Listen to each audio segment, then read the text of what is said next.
Hello everyone, Bolt here once again with some more Wargame Red Dragon. I was gonna say Total War Attila there for a second. Anyway, I am joined by VulcanHDGaming, whose replay commentary you can find down below in the description. If that link isn't up yet, definitely make sure you click on that channel link down below. And definitely make sure you subscribe to his channel as well. You probably already have, but just in case you haven't.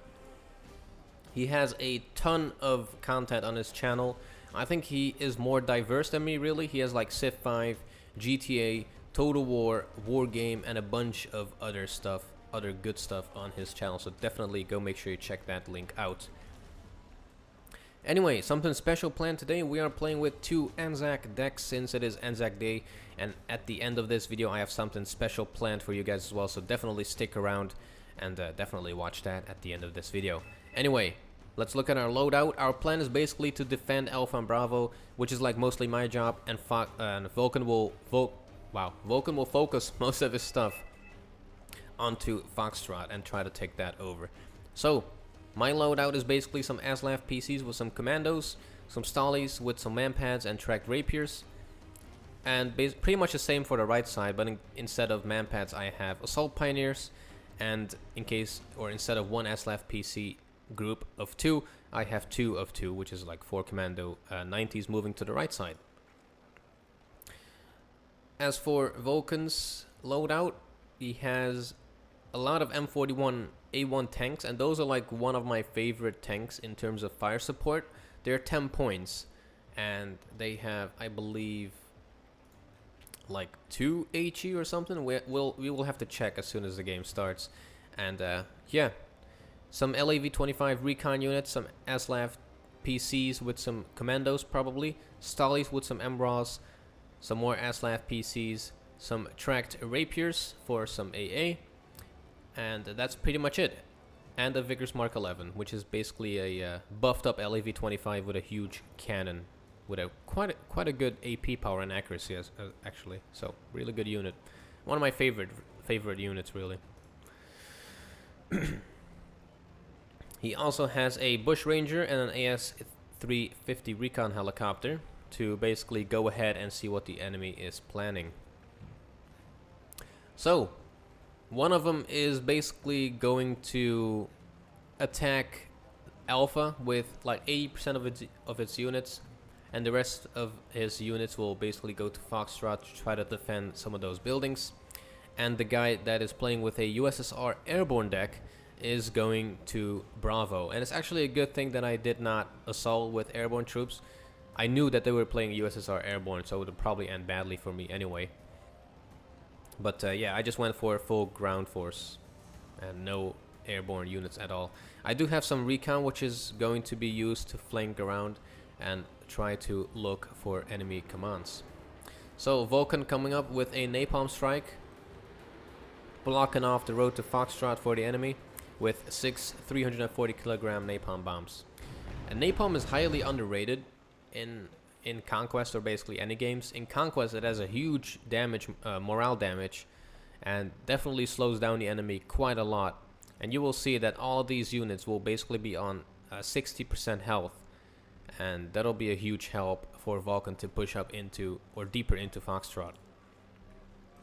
So on the right side, the KA-52, which is I think called Alligator, and the KA-50 Aquila, which is the Black Shark, are giving AA support, while the MI8 MTVs are putting down all of the units. 2 Igla units, or actually 3 Igla units, some VDV 90s, and some PTUR Conquerors M units. So I immediately unload all of my troops because all of these MI8s are charging towards us. And instead of Commando 90s, I actually had SASRs in there, 40 of those, some Aslaf PCs, and I wonder if these are SASRs as well. We will see in a second. Nope, Commando 90s. Tracked Rapiers going to work on these MI8 MTVs, taking down quite a few of them with the help of that RBS-70, which I placed in that building there. But with that 122mm rocket, it kills my tracked rapier with only 1 shot, and the second one manages to take it down with only 2. So really accurate rockets on those MI8 MTVs. It is 30%, but that is more like 90% really. And that 4 HE is more like 10 HE. Really nice rockets on that unit. So, middle is being pushed. And this is really how Conquest plays, I guess. What you basically do, you can also do this in Destruction, but the risk of you losing a lot of units is just really large. But what you basically do is send out a few units to spot the enemy units and then just tear them up with all of the fire support that you have from all of these cheap autocannon units and these cheap tanks. Really, really effective to push forward with that. Definitely need to try that out some more. So left side is being contested. He has a lot of units in there in those buildings. MiG-21 BIS coming up to kill a few of those M41A1s, but it is being taken out by the tracked rapiers here, and the seaplane actually manages to make it out. But yeah, here you can see the M41A1 tanks in action. The Vickers Mark 11 actually taken down that enemy ZTZ tank, I believe. Could be a ZTQ recon tank. But with the help of these M41s, he actually manages to do quite a lot of damage to all of those infantry units here, clearing the path for these commandos to move in. So the middle, WZ-551s pushing up, not being contested whatsoever. We only have Milan 2s, and most of my units are already dead. I should have probably not pushed them up all the way there, and should have probably kept them in that main building, or the main town here. I immediately move up a Stali to counter these WZ-551s, and with the help of that Carl Gustav M2, we managed to kill all of them off before they do too much damage.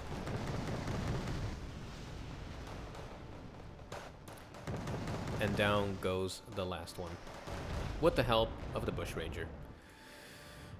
So, the Ka-50 Akula wasting missiles on these M41A1s. But since it's Conquest, it doesn't really matter, and he manages to take out all of them. The B5 strike coming up to try to do as much damage as possible, actually bringing down these units to 3-man and 7-man squads. And that B5 makes it out as well because it is flying all the way in the stratosphere. Legion 90 clearing those Milan units out with the help of all of those ZTQ and ZT-Z85 tanks. Zhangxi's fighting with the RBS-70. RBS-70 actually holding with that carbine. I think that's a carbine. That's actually an assault rifle, I think. I don't know. I don't know what the AUG is classified as. Really nice rifle though. Bushranger coming up to try to deal with these tanks, but I totally forgot that they are out of rockets. So I basically fall back with that. Diggers defending that command with their life. But as soon as they are being spotted, the ZTQ and the ZTZ absolutely go ham on those guys. So Chinook is keeping up with that flanking maneuver. I will unload them like right about here and move those New Zealand SAS up behind enemy lines. M41A1 tank doing his best on the Legion, as you can see, bring them down to 7 men. And they already earned what they are worth with that 1 kill. So definitely try out these units against infantry. Not so much against tanks, really. It's not really good against tanks. Unless you get like a side shot. ZTZ-85s in the flank of Foxtrot, one being taken care of with the Kahu. Bushranger using some of his rockets to bring it to half health here and stunning it before he does more damage. And with the second volley, it damages to about 2 health bars, which is like 20%, I guess. Yeah. If Vulcan moved up his Commando 90s into these buildings here, he would have probably had a better chance of keeping Foxtrot, but it is just the fear of the unknown that really prohibited him from doing that, and he would probably get bombed anyway, so nothing he could do there. And yeah, all of those commandos won't stand a chance against 60 Zhangxis and all of those WZ-550s. Lijian's here being pushed out by 40 diggers, actually 38 diggers and 2 Commando 90s. And yeah, at this point, we are kind of leading with 120 points, but in terms of map control, we're not doing great, because as soon as the enemy moves in that command into Alpha and moves in that command into Bravo, they will get a lead of +3, I believe. So Recon has unloaded, and their sole purpose is to find that UAZ command behind enemy lines. LIV-25, one of my favorite units in this game. Really nice, really powerful, really accurate, really small, and just a really good loadout basically. It has good optics as well, so if you just have these guys sprinkled around, they will be able to do quite a lot of damage. BTR 60 coming up to try to take it down with the 50. Aslaf stunning it with the M240 before it gets engaged by WZ551s, which makes Vulcan fall back with that LAV. I move some more Aslaf PCs towards the middle, and I think this unit is a SSR unit. We will see in a second there. And I move up a LAV-25 tow towards the western flank of Alpha to take out any tanks moving up. Here you can see what these diggers can really do with that Bren L4 and the battle rifle. Really powerful, just stuns enemy units in like no time. Aslaf PC unloading some SASRs, which will be going into this part of town. Get that fire or that crossfire onto the Zhang G85s. But with the help of these tank Shashao, pretty much killing a unit with every shot will do quite a lot of damage to that SSR. So if you go back to the left side, you can see that the enemy basically took back Foxtrot with all of those Zhangchis. Vulcan did manage to take out one group of 20, so that's quite nice. And he's moving up more Commando 90s to try to do a counter-attack. B5 coming up onto this defense marker, and that's going to absolutely annihilate this SASR and that digger unit. I do manage to pull back this digger with the old building hop, and I move it back 2 building blocks because the range or the blast radius of this thing is absolutely huge. It is a 3-ton bomb, so not really surprised by it. So, as I said, they are leading now since they took over, neutralized Bravo and neutralized Alpha, and also neutralized Foxtrot, so not looking that good for us.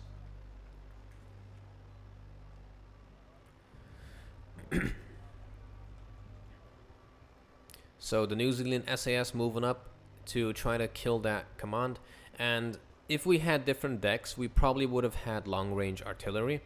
So I would have just spotted it and moved back, artilleried that to crap, and probably would have also taken down their FOBs in order to drain their supplies. And I would have probably also just kept RTing that command positions. But yeah, because it was Anzac Day, we just had a ton of fun playing together, and hopefully you will enjoy the rest of this video as well. Anyway, ZTZ-85 placed really nicely into that tree line, taking down any reinforcements that come up. M41A1 tanks trying to get in that flank of that unit, but because of that poor autonomy, they just run out of fuel after like 2 kilometers. So they will actually run out of fuel right about here before they get in range of that ZTZ-85. Really sad.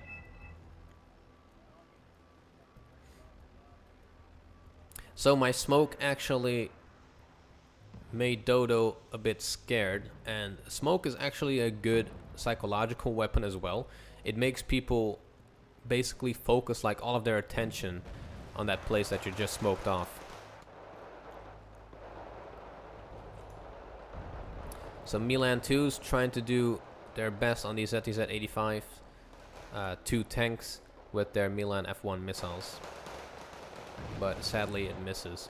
SU-24M coming up with a bombing strike, killing some LAV-25s, and the commandos are being fired at by the ZTZ-85s. But here you can see these tanks running out of fuel just before they reach these enemy tanks. But they do manage to get a side shot, which puts it down on like 50% health, which helps the Bushranger to take it down. And the second one gets taken down by the M41A1, which is pretty much like 6 times what this tank is worth. This tank is worth only 10 points.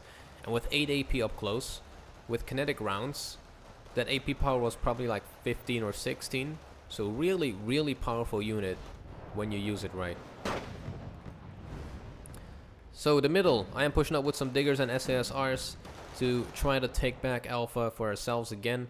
And I have some New Zealand SAS right behind him. And if we go into my perspective, we can just see what's going on the battlefield and what I'm trying to accomplish. Bushranger moving up to basically cut off any reinforcements and to see what the enemy has in there. Taken down, it gets taken down by the Skrezets, but it does enable me to basically move up my infantry and take out anything that the enemy has in this building, including that command unit. So yeah, as you can see, not much happening all around. Enemies moving up some BMP 685s, which makes me move back my New Zealand SASR before they get spotted and fired upon. And a good thing to do with recon, especially if you have it behind enemy lines, is to turn off weapons, because you don't want them to just, you know, fire their assault rifle on a helicopter and just get absolutely annihilated afterwards. So we do manage to take back Alpha, but they are leading with about 38 points, so yeah, that's quite a big gap for us to fill up. I moved some Stallies with some recon. I have no idea what's in these. Probably some more New Zealand SAS. Yep, 20 of those guys. Su-24M bomber coming up to bomb the crap out of these SASR, and they get absolutely annihilated with those 12, I think 12 bombs? Could be more. I don't remember that correctly. But yeah, here you can see that tactic again. Move infantry up, probably lose like half of it, but annihilate the units that are firing at you with all of your fire support. In destruction, this would probably not be the best idea, because, well, he will probably lose a few of these VDV units, but in the process, he will have killed my one unit there, which enables him to keep pushing up basically and neutralize that area again. So there goes one squad of VDV, which is worth a lot of points, 20 points right there.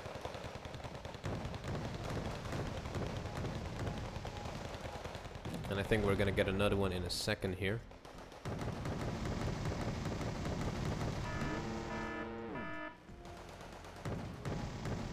But before we even get the chance, we are being bombed by the Su-24M bomber. And our Phantom actually managed to take down that bomber and the seaplane that was accompanying it. So really, really good fighter for the price.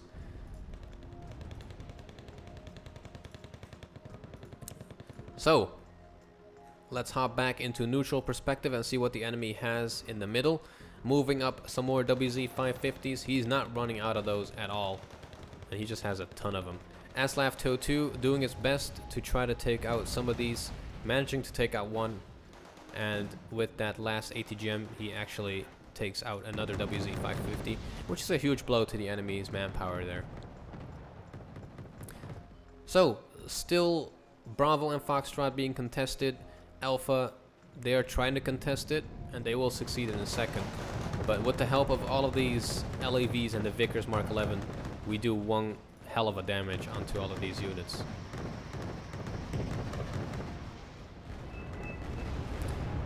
I do place a defense marker right here. It's pretty much where the enemy is blobbing up all their units for their second assault. But with the help of my 81mm rockets or mortars, I try to do as much damage as possible onto these guys.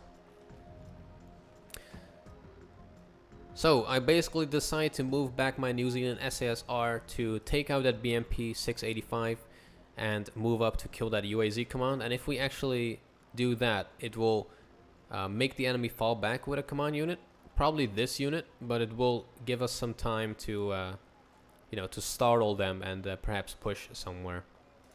And let's just go into my perspective here real quick, and you will see something that was highly unlucky, and you will find it really funny, hopefully.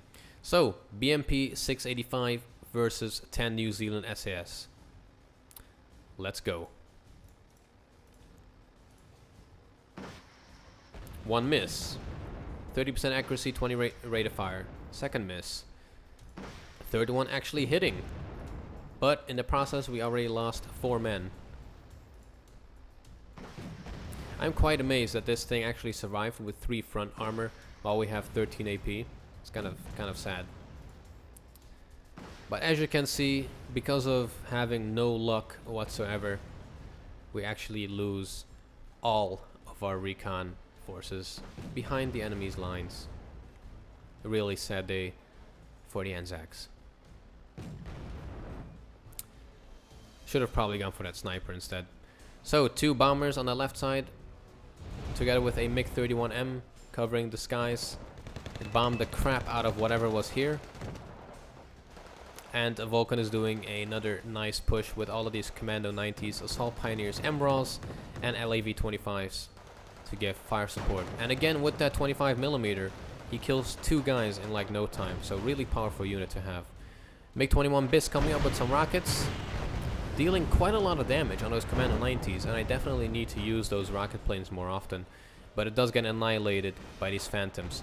MiG-31M coming up, kills off 2 of these Phantoms, which I've never seen a MiG-31 do.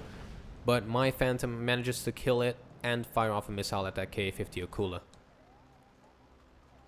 So if that was destruction, I think that would be a good trade. Assault Pioneers moving up, since everything else is pretty much annihilated by the bombers. And with the help of those flamethrowers, he will be able to do some sort of damage there. So, if we were playing with a different deck, we could have probably RT'd that command. I don't think he actually noticed me attacking that BMP, otherwise he would have probably moved it a little bit. But, yeah, we would have been able to take that command down and probably also RT the rest of the enemy's command positions. MiG-29M coming up with 4 HE bombs, and also an Su-24M annihilating the Commando 90s right here. Really sad attack there. If we actually managed to get those in here, we would have probably succeeded in pushing up. Although the enemy is reinforcing continuously with a lot of Zhangji 85s. A combined napalm assault. Vulcan is focusing on the town. I am focusing on blocking off the town by napalming the road here, which isn't really the best thing to do. I should have probably just napalmed right there and blocked off the main road instead of this. You can just drive around it basically. Su-27 SK flinging off a missile at the Kahu, actually hitting it. And the MiG-29M with its long-range Vimpulse accompanying the Su-27 SK. So, we did take over the middle, but they are counter-assaulting once again with a lot of units. The WZ-550s have the Zhangji 85s. ZSL-56 have the Lijian 90s with the rocket launchers. And that will be more than enough to basically push me out of this area.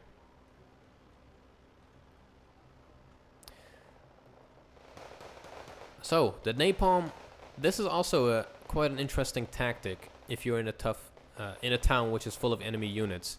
What you could basically do, let's say there's no napalm here whatsoever. What you could basically do is napalm like right on top of these guys and then move up to these buildings. And most of the time the enemy like scrambles its units all over the place, so it will probably move like these 7 guys back and move up these 30 guys, or the other way around. And what you do with the napalm is cut off any reinforcements, or you basically divide and conquer with napalm, which is happening right here.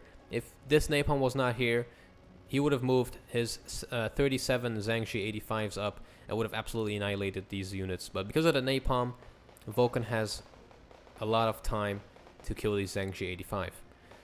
So definitely make sure you try out that tactic. WZ 550s rolling up, taking care of those ASLAF PCs.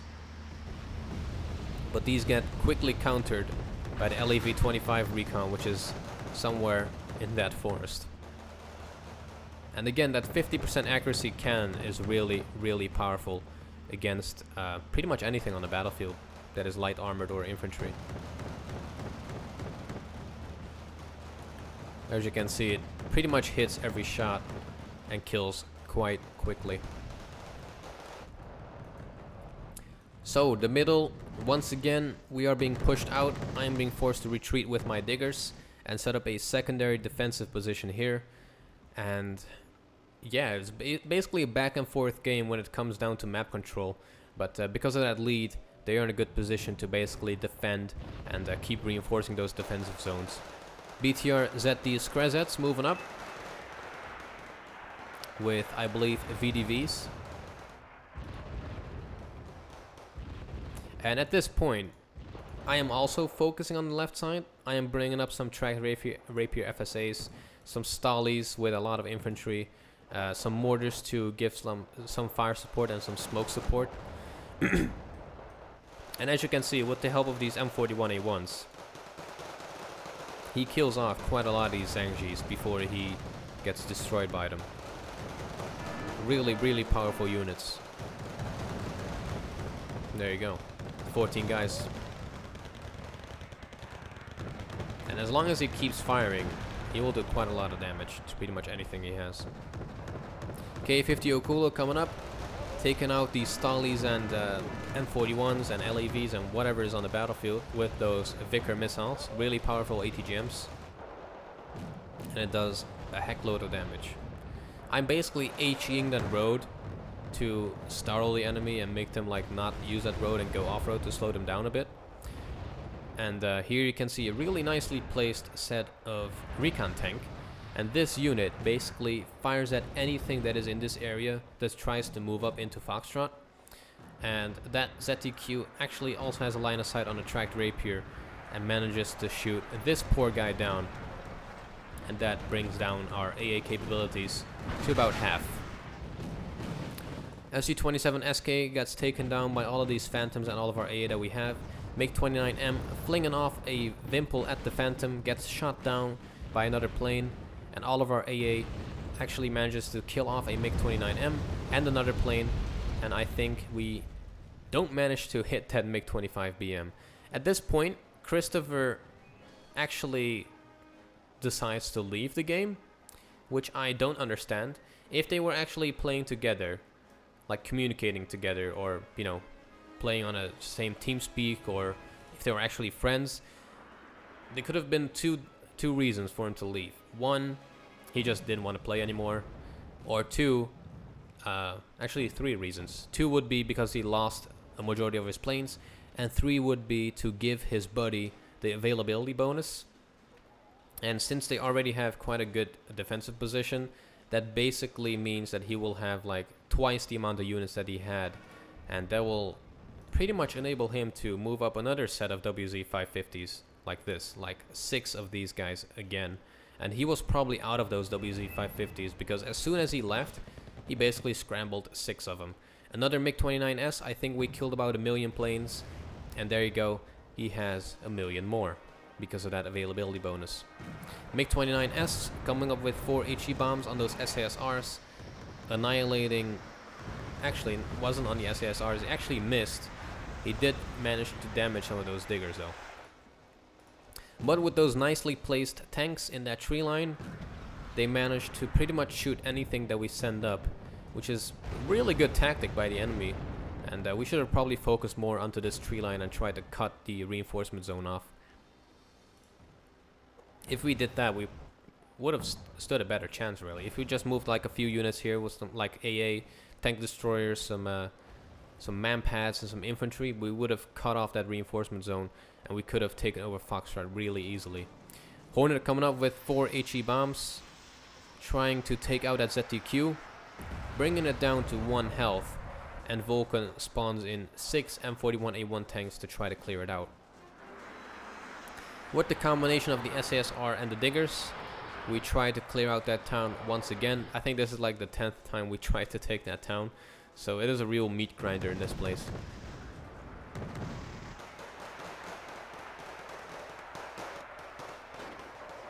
So yeah, anyway, while this is going on, I just want to talk about Anzac Day again.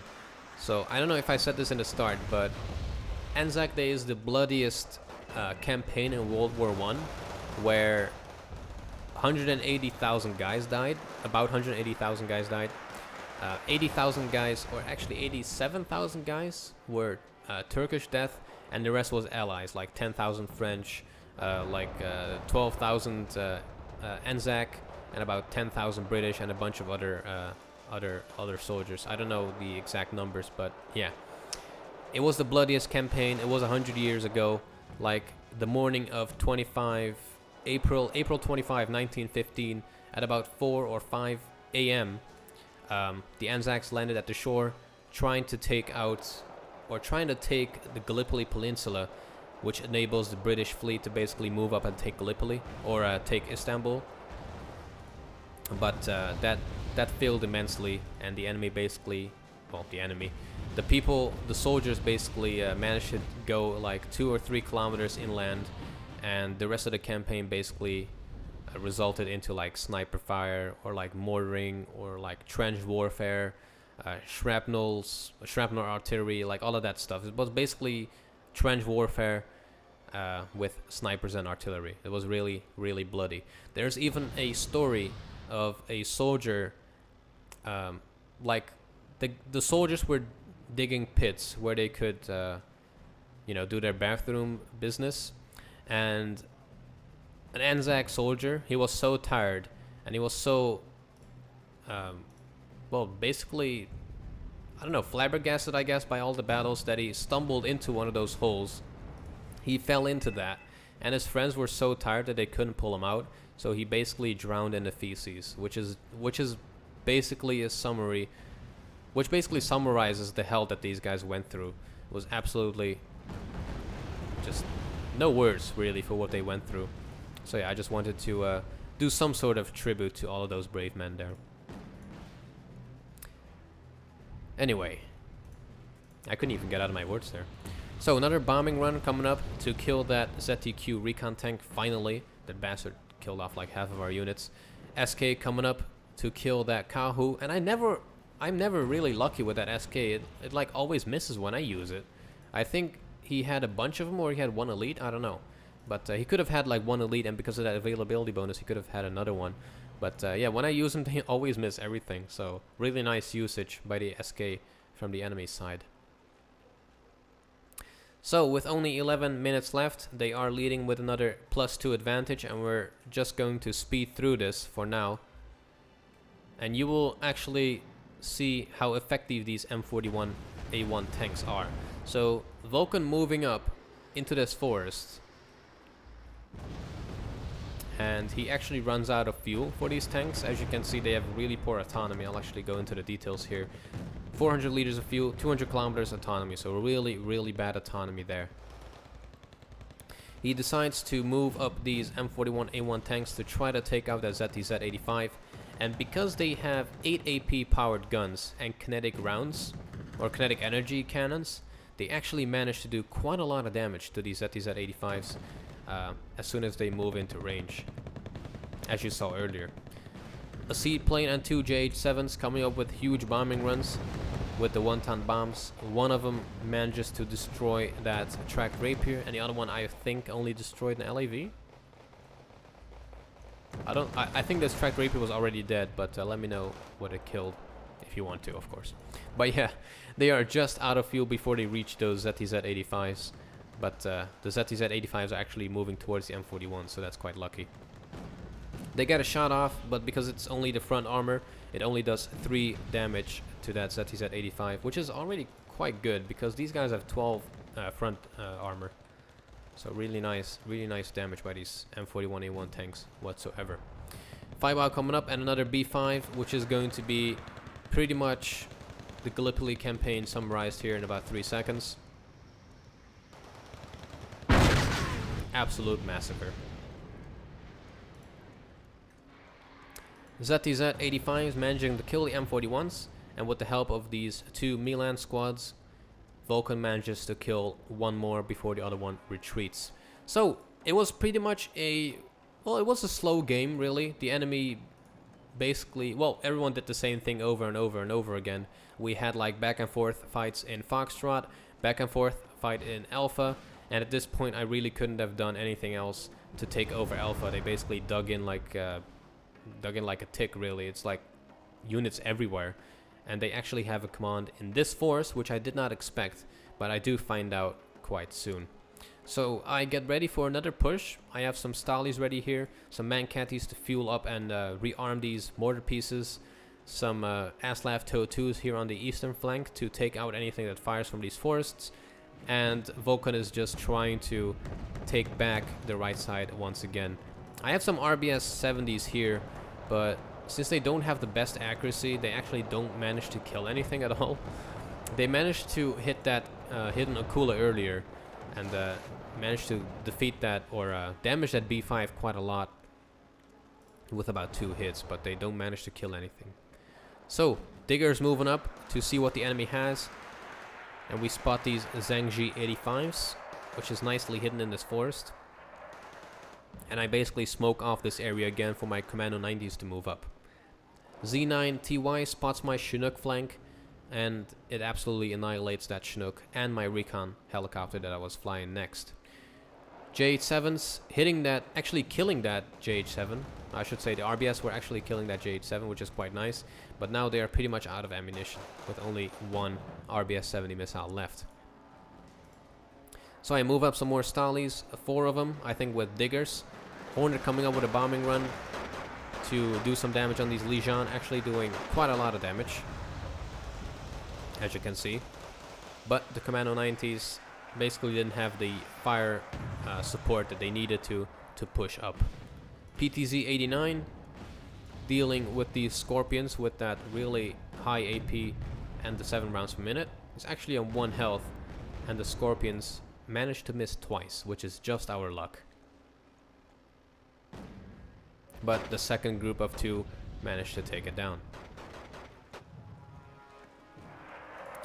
So, one last assault onto Alpha. Mortars trying to take out that HQ7, which killed a plane.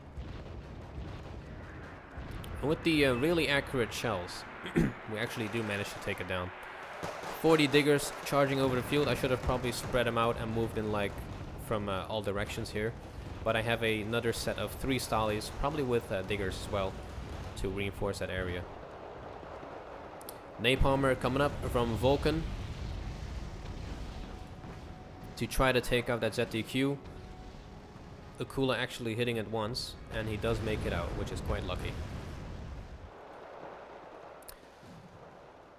So, besides all of my infantry, I also have the support of Vulcan's Milan 2s, which manages to take out the WZ-550, which is a huge help. And with the Stali, I actually spot that enemy command infantry squad, which I will make use of later. J87 with the 1-ton bomb coming up to annihilate these Diggers. B5 coming up to make sure that they stay dead. And that B5 absolutely annihilates this entire unit here.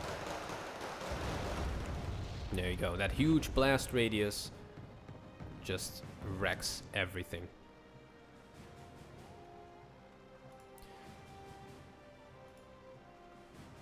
So yeah, it was definitely an enjoyable game. Although we are losing, it was definitely nice to play with Vulcan and to test out the Anzac strength. I don't think it's really good in an open map like this where tanks are really key in winning, but I do feel like if you're fighting in a town, you can definitely do a lot of damage with the cheap stuff that you have and the really good infantry that you have. And if the enemy did not bomb the left side, we would have probably won that infantry fight. So, LAV-25 Recon taking care of that Zhangji, RPG actually missing it, and yeah, which enables us to keep moving and take care of this command. I was quite lucky that the enemy was not paying attention here. He could have just easily taken care of this LAV with that Akula. So that was kind of like a honor kill, really, to make the embarrassment a bit more bearable. But yeah, because his friend left, he is just pooping out WZ-550s. It's really insane. Together they wouldn't have had that amount of units. I think that should be balanced, but you know, at this point, the game is already out for like a year. It doesn't really matter. We could just keep it the way it is. But yeah, he just has a crap load of Legion 90s. It's just insane. I do believe that if they stayed, if that other guy stayed, we would have probably been able to push the enemy out of Foxtrot and perhaps keep Alpha, and we would have maybe gotten a draw, maybe even won. But yeah, this just shows. Look at that. We kill like an amazing amount of airplanes, and the enemy still manages to pull off a B5, Su-27 SK, MiG-25 BM, and a JH-7 strike. And I bet that they still have a Su-24M and a Su-24C plane. Tracked Rapiers managing to take that MiG-25 BM down. B5 manages to get away because it's flying in the stratosphere once again. And the B5 strike annihilates those, almost annihilates those Stallies. It did manage to kill that one Stally here. And that poor tractor there got annihilated as well.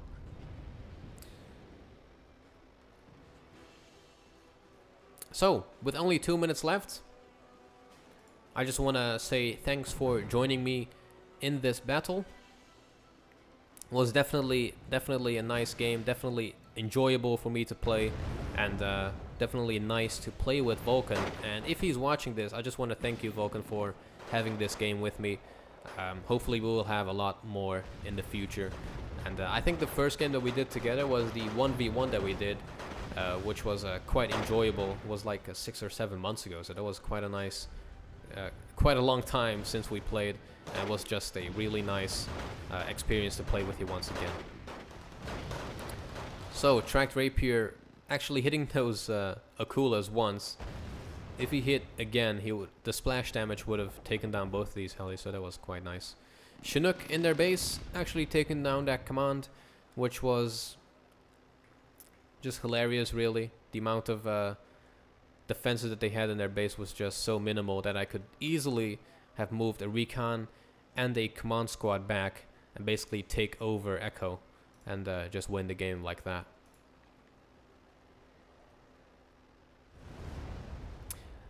The final rush of the Commando 90, but they got absolutely annihilated by the tanks in that tree line.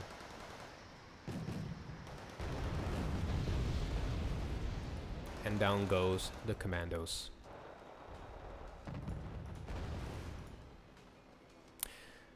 So, yeah, definitely a good game. As I said, if Christopher Dorner did not leave, we could have won because the enemy would basically not have any units left. And yeah, I did go negative, but you know, it was just because it was a meat grinder. Anyway, check out VulcanHDGaming's channel link down in the description.